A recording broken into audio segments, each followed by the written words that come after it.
நமது captain news தொலைக்காட்சியின் இரவு செய்திகளை வழங்குவதற்காக கனிமொழி. தேமுதிக தலைவர் கேப்டன் விஜயகாந்த் வேலூர் மாவட்ட நிர்வாகிகளுடன் ஆலோசனை. வெள்ளிக்கிழமை அன்று திருவண்ணாமலை மாவட்டத்தில் கேப்டன் சுற்றுப்பயணம். ஈராக்கில் இந்திய செவிலியர்கள் 46 பேர் தீவிரவாதிகளால் கடத்தல். மீட்பு நடவடிக்கைகள் மேற்கொள்ளப்பட்டு வருவதாக இந்திய வெளியுறவுத்துறை தகவல். சூடுபிடிக்கிறது சுனந்தா புஷ்கரின் மர்ம மரண விவகாரம். சிபிஐ விசாரணைக்கு உத்தரவிட மத்திய அரசு பரிசீலனை என தகவல். சென்னை அடுக்குமாடி கட்டிட விபத்தில் உயிரிழந்தவர்களின் எண்ணிக்கை 61ஆக உயர்வு. விபத்து குறித்து விசாரணை நடத்த ஒரு நபர் ஆணையத்தை அமைத்தது தமிழக அரசு. தர்மபுரி இளவரசர் நினைவஞ்சலி கூட்டத்தில் அரசியல் கட்சி பிரமுகர்கள் பங்கேற்க தடை. சென்னை உயர்நீதிமன்றம் உத்தரவு.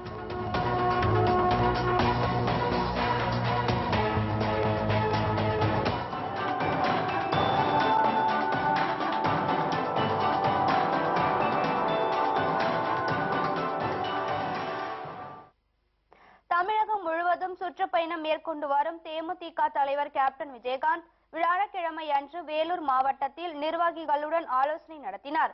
உங்களுடன் நான் என்ற நிகழ்ச்சி மூலம் தேமுதிக தலைவர் கேப்டன் விஜயகாந்த் தமிழகம் முழுவதும் சுற்றுப்பயணம் மேற்கொண்டு கழக நிர்வாகிகளை சந்தித்து ஆலோசனை நடத்தி வருகிறார். அதன்படி கடந்த 26ஆம் தேதி கோயம்புத்தூரில் தனது பயணத்தை தொடங்கிய கேப்டன் திருப்பூர், நீலகிரி, கரூர், நாமக்கல், சேலம் ஆகிய மாவட்டங்களில் தேமுதிக நிர்வாகிகள் மற்றும் கழக தொண்டர்களை சந்தித்து ஆலோசனை நடத்தினார். இதனைத் தொடர்ந்து புதன்கிழமை அன்று கிருஷ்ணகிரியில் கழக நிர்வாகிகளையும் தொண்டர்களையும் சந்தித்து ஆலோசனை நடத்திய தேமுதிக தலைவர் கேப்டன் விஜயகாந்த் வியாழக்கிழமை அன்று வேலூர் மாவட்ட நிர்வாகிகள் மற்றும் தொண்டர்களுடன் ஆலோசனை நடத்தினார். 2016ஆம் ஆண்டு சட்டசபை தேர்தலை எவ்வாறு எதிர்கொள்வது, தேமுதிகவின் கிளை கழகங்களில் உறுப்பினர்களை அதிக அளவில் இணைப்பது என்பது உள்ளிட்ட பல்வேறு விவகாரங்கள் தொடர்பாக கருத்துக்களை கேப்டன் கேட்டறிந்து வருகிறார். இதனிடையே எந்த ஒரு அரசியல் கட்சி தலைவரும் செய்யாத வகையில் தொண்டர்களுடன் புகைப்படம் எடுத்துக்கொள்ளும் நிகழ்ச்சியை உருவாக்கிய கேப்டன் விஜயகாந்திற்கு கழக தொண்டர்களும் பொதுமக்களும் தங்களது நெஞ்சார்ந்த நன்றிகளை தெரிவித்துக் கொண்டுள்ளனர். இதனைத் தொடர்ந்து வெள்ளிக்கிழமை அன்று திருவண்ணாமலை மாவட்டத்தில் கேப்டன் சுற்றுப்பயணம் மேற்கொள்கிறார். ஈராக்கில் பணியாற்றி வரும் இந்திய செவிலியர்கள் 46 பேரை தீவிரவாதிகள் கடத்தியதாக தகவல்கள் வெளியாகியுள்ளன. எண்ணெய் வளம் மிக்க ஈராக்கில் உள்நாட்டு போர் உச்சகட்டத்தை எட்டியுள்ளது. ஈராக் ராணுவத்துடனான சண்டையில் திக்ரித், தல் அபார், மோசூல் உள்ளிட்ட பல நகரங்களை ISIS அமைப்பினர் கைப்பற்றியுள்ளனர். ஈராக்கில் தொடரும் உள்நாட்டு போரை அடுத்து ஆயிரக்கணக்கான இந்தியர்கள் நாடு திரும்ப முடியாமல் அவதிப்பட்டு வருகின்றனர். இந்நிலையில் திக்ரித் நகரில் உள்ள மருத்துவமனையில் பணியாற்றிய இந்திய செவிலியர்கள் 46 பேரை தீவிரவாதிகள் கடத்தி சென்றுள்ளதாக தகவல் வெளியாகியுள்ளது. கடத்தப்பட்ட செவிலியர்களில் தமிழகத்தைச் சேர்ந்த ரெஜினாவும் உள்ளதாக அவரது உறவினர்கள் தெரிவித்துள்ளனர். இந்நிலையில் கடத்தப்பட்ட செவிலியர்கள் பத்திரமாக உள்ளதாக இந்திய வெளியுறவுத்துறை செய்தி தொடர்பாளர் சையத் அக்பருதீன் டெல்லியில் செய்தியாளரிடம் தெரிவித்துள்ளார். செவிலியர்களை பத்திரமாக மீட்க உரிய நடவடிக்கை எடுக்கப்பட்டு வருவதாகவும் இந்தியா திரும்ப விருப்பம் தெரிவித்துள்ள தொழிலாளர்களுக்கு தேவையான அனைத்து வசதிகளும் தயார் நிலையில் உள்ளதாகவும் சையத் அக்பருதீன் கூறியுள்ளார். நாடு திரும்பிய இதுவரை 1500 பேர் தங்கள் பெயர்களை பதிவு செய்துள்ளதாகவும் தெரிகிறது. முன்னாள் மத்திய அமைச்சர் சசி தரூரின் மனைவி சுனந்தாவின் மரணம் தொடர்பாக சிபிஐ விசாரணைக்கு உத்தரவிட மத்திய அரசு பரிசீலித்து வருவதாக தகவல்கள் வெளியாகியுள்ளன. சசி தரூரின் மனைவி சுனந்தா புஷ்கர் மனசோர்வுக்கான மாத்திரைகளை அதிக அளவில் உட்கொண்டதால் மரணம் நேர்ந்தது என்று பிரேத பரிசோதனை அறிக்கை வெளியானது. ஆனால் பிரேத பரிசோதனை அறிக்கை திருத்துமாறு தமக்கு நெருக்கடி தரப்பட்டதாக எய்ம்ஸ் மருத்துவமனை தடவியல் துறை தலைவர் சுதீர் குப்தா தெரிவித்த கருத்தால் பரபரப்பு ஏற்பட்டது. நெருக்கடி கொடுத்தவர்கள் யார் என்பதை காவல்துறை விசாரணையின் போது தெரிவிக்க தயார் என்றும் அவர் கூறியுள்ளார். இந்நிலையில் பிரேத பரிசோதனை அறிக்கை திருத்துமாறு சுதீர் குப்தாவுக்கு யாரும் நெருக்கடி கொடுக்கவில்லை என எய்ம்ஸ் மருத்துவமனை நிர்வாகம் மறுத்துள்ளது.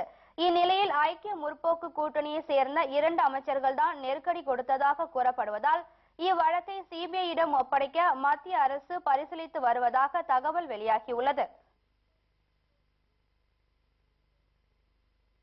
சென்னை மவுலிவாக்கத்தில் 11 மாடி கட்டிடம் இடிந்து விழுந்த விபத்தில் சிக்கி இறந்தவர்களின் எண்ணிக்கை 61ஆக அதிகரித்துள்ளது. விபத்து நடைபெற்ற இடத்தில் கடும் துர்நாற்றத்திற்கிடையே 6வது நாளாக மீட்பு பணிகள் தீவிரமாக நடைபெற்று வருகிறது. மீட்பு படையினர் கட்டிடத்தின் தரைத்தளத்தை நெருங்கிவிட்டதால் விரைவில் மீட்பு பணிகள் முடிவடைய உள்ளதாக கூறுகிறார் நமது செய்தியாளர் தீபன் சக்கரவர்த்தி. சென்னை மவுலிவாக்கம் கட்டிட விபத்தில் உயிருடன் இருப்பவர்களை மீட்பதற்கான அந்த இறுதி கட்ட மீட்பு பணிகள் தற்போது நடைபெற்று வருகிறது. இன்னும் ஓரிரு நாட்களில் இந்த பணிகள் முழுமையாக நிறைவு பெறும் என்று இங்கு இருக்கக்கூடிய தேசிய பேரிடர் மீட்பு குழுவினர் தெரிவித்திருக்கிறார்கள். இது மட்டுமல்லாமல் தற்பொழுது வரை 61 பேரின் சடலம் எடுக்கப்பட்டிருக்கிறது. 27 பேர் உயிருடன் மீட்கப்பட்டிருக்கிறார்கள். ஆக மொத்தம் 88 பேர் உயிருடனும் சடலமாக மீட்கப்பட்டிருக்கிறார்கள். இந்த பணி நாளை இரவுக்குள் முடியும் என்று எதிர்பார்க்கப்படுவதாக இங்கு இருக்கக்கூடிய வட்டாரங்கள் தெரிவிக்கின்றன. மேலும் தற்பொழுது இந்த பகுதி முழுவதும் துர்நாற்றம் அதிகமாக வீசுவதால் இங்கே உள்ளே இருக்கக்கூடிய மீட்பு படையைச் சேர்ந்தவர்கள், காவல்துறையினர், இது மட்டுமல்லாமல் செய்தியாளர்கள் ஆகிய அனைவருக்கும் முகமுடி கொடுக்கப்பட்டிருக்கிறது. மேலும் இந்த பணி நாளை இரவு முடியும் என்று தெரிவிக்கப்பட்டுள்ளதால் தற்பொழுது முழு வீச்சில் இருக்கக்கூடிய 1000க்கும் மேற்பட்ட மீட்பு படையினர் இந்த பணிகளை தீவிரமாக செய்து வருகிறார்கள் என்பது குறிப்பிடத்தக்கது. மேலும் ஏற்கனவே தமிழக அரசு இந்த விபத்து குறித்து ஒரு நபர் விசாரணை குழு இன்று மதியம் அறிவித்திருந்தது. அதன்படி ஏற்கனவே சென்னை பெருநகர வளர்ச்சி குழுமம் இன்று முழுவதும் சென்னையில் இருக்கக்கூடிய பல்வேறு பகுதிகளில் கட்டிடம் சரியாக இருக்கிறதா, புதிதாக கட்டப்பட்டுள்ள கட்டிடங்கள் எந்த அளவுக்கு தரமான இருக்கின்றன என்பது குறித்து தற்பொழுது தீவிரமாக விசாரணை மேற்கொண்டு வருகிறது குறிப்பிடத்தக்கது.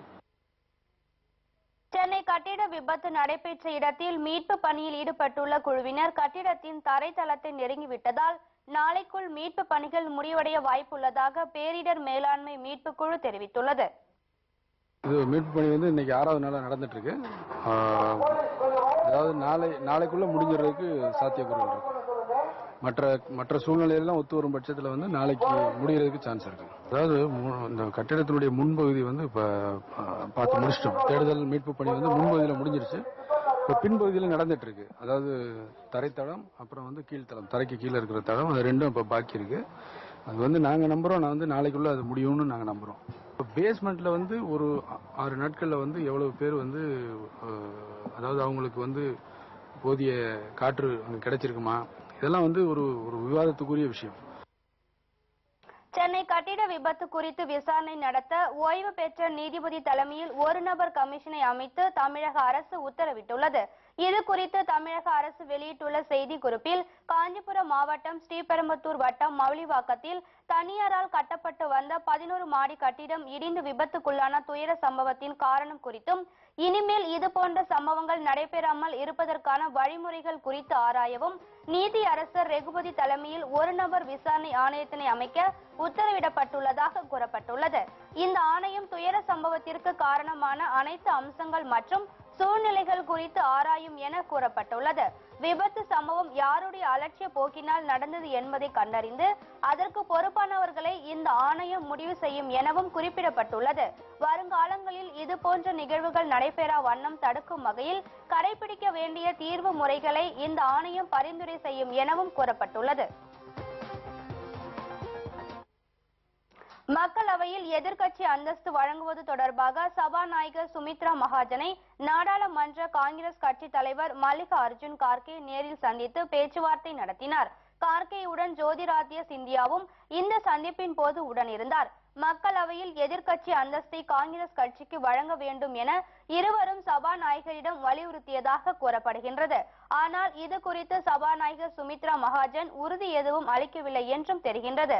மக்களவையில் எதிர்க்கட்சி அந்தஸ்து பெற குறைந்தது 55 இடங்களை பெற வேண்டும் என்ற விதி உள்ளது. இந்நிலையில் மொத்தம் உள்ள 543 இடங்களில் காங்கிரஸ் கட்சி 44 இடங்களில் மட்டுமே வெற்றி பெற்றுள்ளது. மேலும் வேறு எந்த கட்சிகளும் இத்தனை இடங்களை பெறாததால் எதிர்க்கட்சி குறித்து இதுவரை அறிவிக்கப்படாமலே உள்ளது.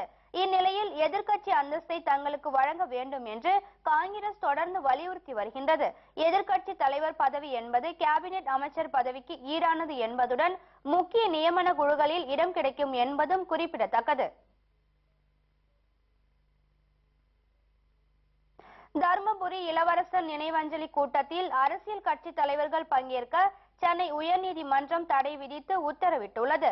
இளவரசனின் முதலாம் ஆண்டு நினைவு நாளான ஜூலை 4ஆம் தேதி அஞ்சலி கூட்டம் நடத்த சில அமைப்புகள் ஏற்பாடு செய்தன. இதனால் அசம்பாவிதத்தை தவிர்க்க தருமபுரியில் 144 தடை உத்தரவு அமல்படுத்தப்பட்டது.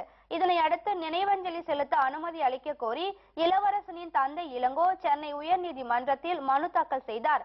இதனை விசாரித்த நீதிபதி ராஜேந்திரன் நினைவஞ்சலி நிகழ்ச்சியில் இளவரசனின் குடும்பத்தினர் மற்றும் அவரது நண்பர்கள் மட்டும் பங்கேற்க அனுமதி அளித்ததுடன் அரசியல் கட்சி பிரமுகர்கள் அதில் கலந்து கொள்ளக்கூடாது என்றும் தடை விதித்து உத்தரவிட்டார். அஞ்சலி நிகழ்ச்சிக்கு தடை விதித்து உத்தரவு பிறப்பித்திருந்தார்கள்.